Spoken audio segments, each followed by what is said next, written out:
And yes, I wasn't seeing things. Finn's eyes were gone, plucked from his skull. From the trauma around them, the removal had been forceful. "Happy birthday," he said in the same dull, toneless drawl. When I drew back, he bent down and felt for the glasses, grasping hold of them and sliding them back on. "For the 23rd, I mean." Finn pressed his face against the bars, this time with a maniac giggle, which came out of nowhere. His expression was still vacant, yet his lips split into a grin of a man who had murdered his father in cold blood and did not care. "I'm looking forward to you joining me." That's when I left him. But before I could shut the door, his chilling words followed me. "And your brother?" Finn laughed, turning hysterical, almost inhuman. I could hear the sounds of him slamming his head into the bars. "Don't forget your brother." I was immediately dragged out of the sheriff's office and lectured by my mom for a whole 2 hours. But sitting in my living room with my mom yelling at me, with a half of the predicament surrounding her, I couldn't get Finn's words out of my head. It was when Mom was gesturing to me, her lips moving, but no sound was coming out, when I snapped it out, only to be slammed in another lecture of privacy and illegal interest. I ignored all of that, cross-legged on the couch next to Nova, who was pretending to be on her phone, and decided to finally open my mouth. "I think it's the curse," I said, cutting into my mom's third or fourth threat regarding my phone privileges. That is when the room went silent. My mom looked startled the moment before her, shaking her head. "That's not it." "What are you talking about, young lady? Do you understand the severity of what you have done?" "Yeah, Maria." Freddie spoke from across the room, like Nova. He was doing a bad job of pretending he wasn't loving every second of me being bombarded.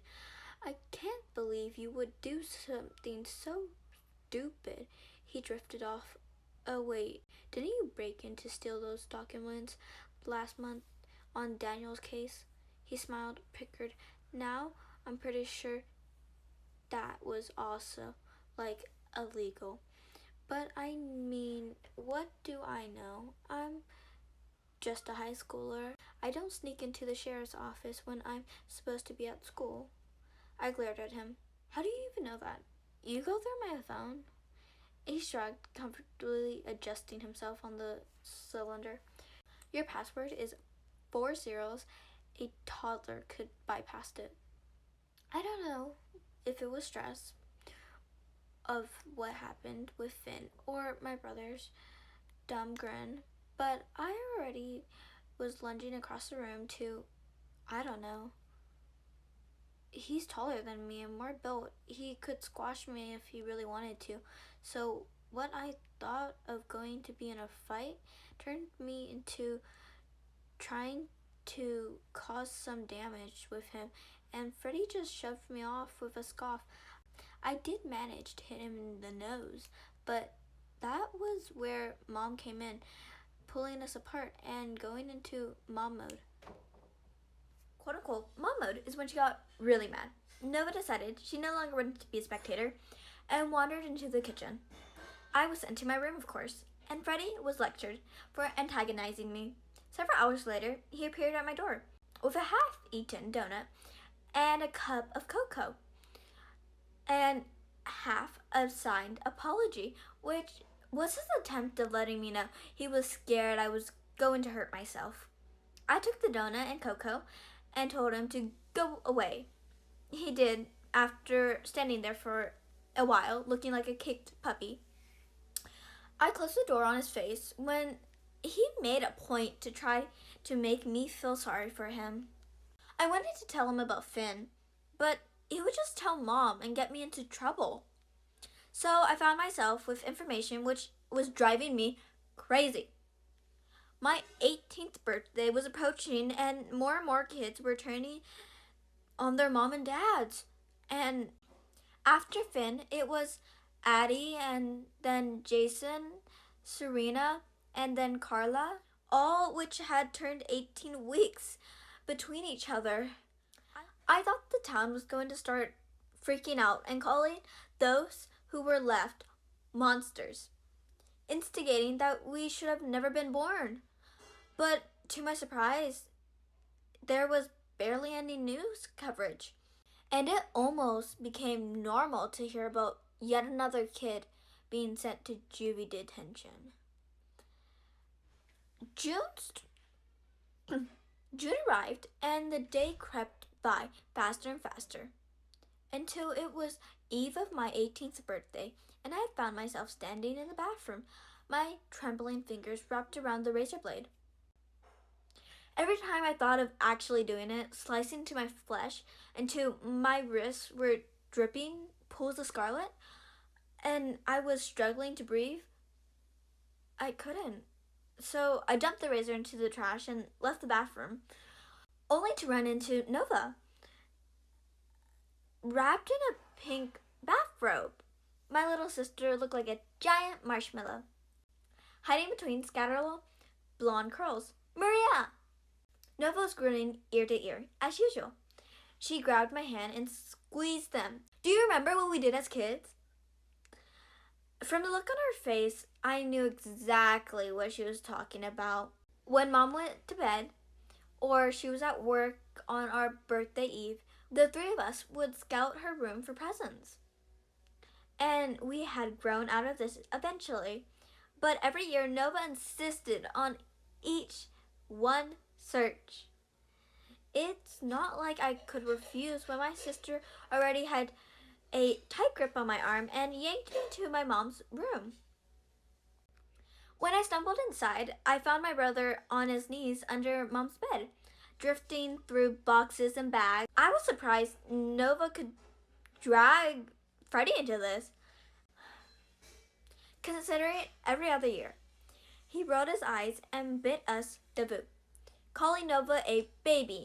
Now, though, he was just as energetic as he was when he was a little kid. He used to hush us over and turn it into a game. I would take one corner and Nova would take the closest, and Freddie would take under the bed because he wasn't afraid of the monster under the bed. For a moment, I considered just walking away and saying we'd been stupid and acting like children. But I did want to forget about reality of turning 18 and possibly murdering my family. In a way, I guess I wanted to be a kid again. So, just like when I was 5, I wandered over to the furthest corner and I looked for presents, which I knew didn't exist because Mom gave us cash every year inside our cards. Even though it was fun searching and having the childish magic come over me again, the thrill of pulling things aside and dwelling inside boxes for hidden treasures, dolls we wanted, or the newest game console. To make Nova happy, I was shoving few things aside, finding myself smiling. Mom was always bad at hiding our presents. I was about to make the comment when Nova squeaked in delight. I found something! When I twisted around, she was already partly inside the closet, one foot sticking out and her head buried in Mom's clothes. It looked like she was grasping into something. Freddie, who had crawled out of under the bed straight up, shooting at me. Really? His eyes said, aren't we a little too old for this? We are, I mouthed.